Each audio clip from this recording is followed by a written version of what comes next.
خانم ها و آقایان، من نمیدانم چطور و با چه کلماتی غم و ناراحتی خود را بیان کنم درباره آنچه که در فرانسه و در دنیا دارد اتفاق می افتد. من عصبانیت شما را از اتفاقی که افتاده است می دانم. ای مسلمانان فرانسه، ای مسلمانان جهان، اجازه بدهید امشب اون چیزی را که در قلبم دارم بگویم. اگر کسی خشمگین می شود بشود، ولی می خواهم حقیقت تلخی را بگویم که شما از کشته شدن یک معلم فرانسوی، آن هم به روشی وحشیانه که یک تروریست سر او را از بدنش جدا کرد، خوشحال شدید. دیدم که بعضی از شما از این عمل مجرمانه خوشحال شدید. ای مسلمانان، از شما سوال می کنم، آیا این عمل نشانه ای از عشق شما به پیامبرتان است؟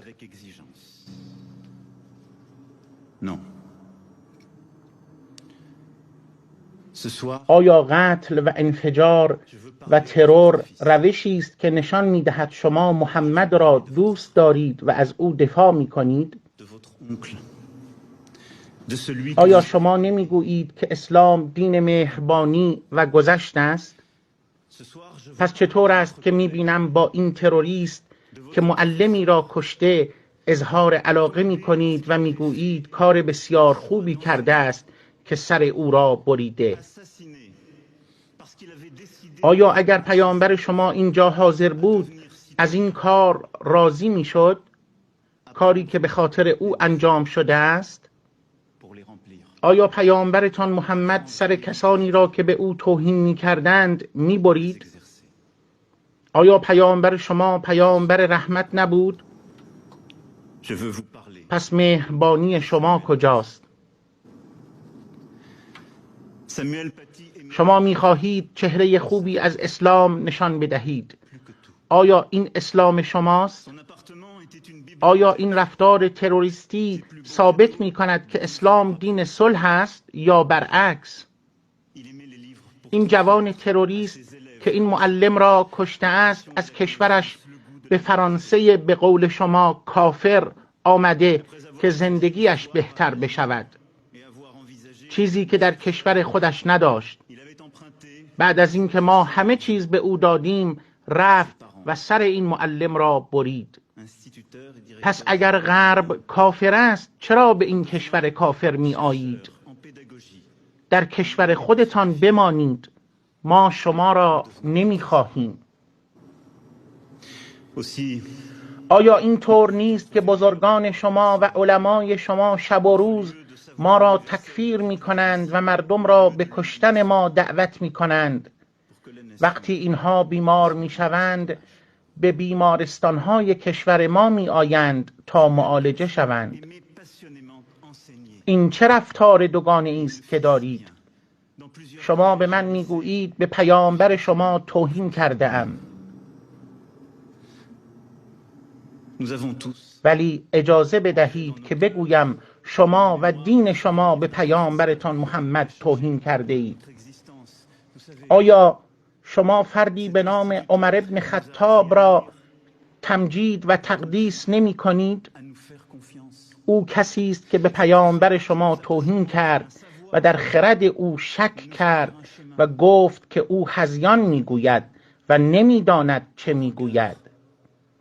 وقتی عمر در عقل پیامبر شما شک می کند و توهین می کند و ارزش او را پایین می آورد در مقابل مردم، آیا بهتر نیست علیه او تظاهرات کنید؟ آیا پیامبرتان این فرد را از خانه‌اش بیرون نکرد وقتی که به او توهین شد؟ پس چطور کسی را که پیامبر از خانه‌اش بیرون کرده مقدس می دانید؟ آن هم در آخرین روزهای زندگی. آیا توهینی بالاتر از این هم داریم؟ آیا از خودتان خجالت نمی کشید؟ ای مسلمانان، ای کسانی که ادعای دوستی به محمد را دارید،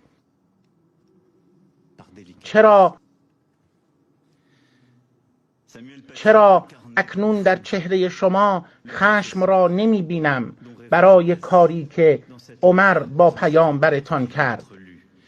من میدانم که حالا میگردید تا 1000 عذر پیدا کنید تا عمر را از این تنگنا خارج کنید، از این توهین آشکاری که به پیامبرتان کرده است. او را مقصر نمیدانید، چون شما گروهی منافق هستید. دروغ میگویید وقتی میگویید محمد را دوست داریم. داد میزنید و تظاهرات میکنید وقتی یک فرانسوی یک کلمه درباره پیامبرتان گفته است دنیا را زیر و رو میکنید. عمری را که به پیامبرتان ناسزا گفت و توهین کرد او را مقدس میدانید و تمجید میکنید. خانم ها و آقایان، این فقط عمر نبود که به پیامبرتان توهین کرد، بلکه همسرش عایشه هم به او توهین کرد. او اولین زنی است که به بدترین شکلی به پیامبرتان توهین کرده است. این زن گستاخی کرد و در نبوت پیامبرتان شک کرد و به او گفت تو گمان می‌کنی که پیامبر هستی؟ بله آقایان. آن زن گفت تو گمان می‌کنی که پیامبر هستی. مقابل صورت پیامبرتان گفت ای مدعیان محبت به محمد، ای مدعیان محبت به محمد، آیا این توهین آشکاری از طرف عایشه نیست در حق پیامبرتان؟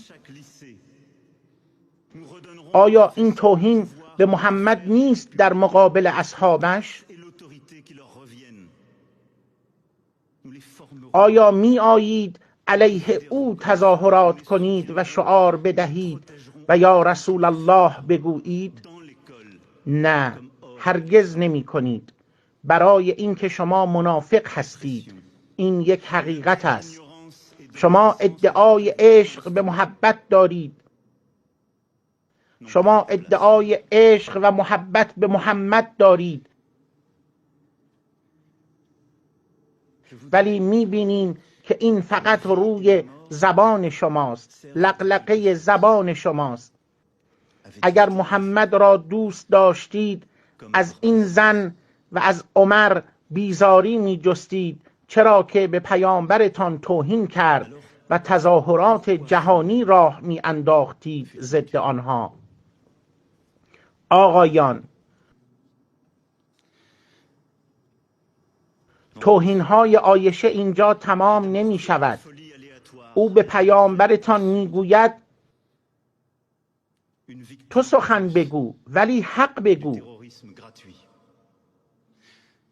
آیا پیامبر شما حق نمی گفت؟ آیا خدای شما نمی گوید که پیامبر از روی هوا سخن نمی گفت و هر چیزی که می گوید وحی است؟ پس چطور این زن را مقدس می دانید؟ زنی را که به کسی که خدا گفته از روی هوا حرف نمی زند به او می گوید سخن بگو ولی غیر حق نگو،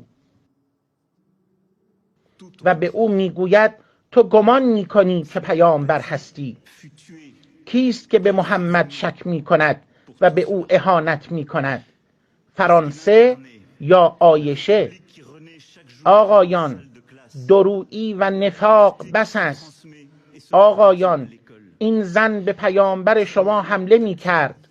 او با یارانش نشسته بود، ظرف غذای او را جلوی آنها شکست و به او احترام نکرد. ای مسلمان، تو چه می کنی اگر همسرت بیاید و ظرف غذایت را جلو دوستانت بشکند و این گونه به تو توهین کند؟ آیا این بی‌ادبی نبود نسبت به پیامبرتان؟ آیا این از بین بردن آبرو و کرامت محمد نبود در مقابل اصحابش؟ چه کسی به محمد اهانت کرد؟ فرانسه یا عایشه؟ آیا این عایشه نبود که گفت پیامبر با من در صحرا مسابقه میداد؟ آیا پیامبر شما کاری غیر از مسابقه دادن با زنان نداشت؟ چه کسی اهانت می کند به محمد؟ فرانسه یا عایشه؟ آیا عایشه نیست که میگوید محمد به مسجد میرفت و روی لباس او نجاست بوده است؟ ای مسلمانان فرانسه و جهان، آیا درباره پیامبرتان به آنچه گفته شده راضی هستید؟ پس چه کسی توهین کرده؟ فرانسه یا شما؟ بر اساس کتاب صحیح بخاری و صحیح مسلم. آیا شما نگفتید که پیامبرتان میخواست بالای کوه خودکشی کند؟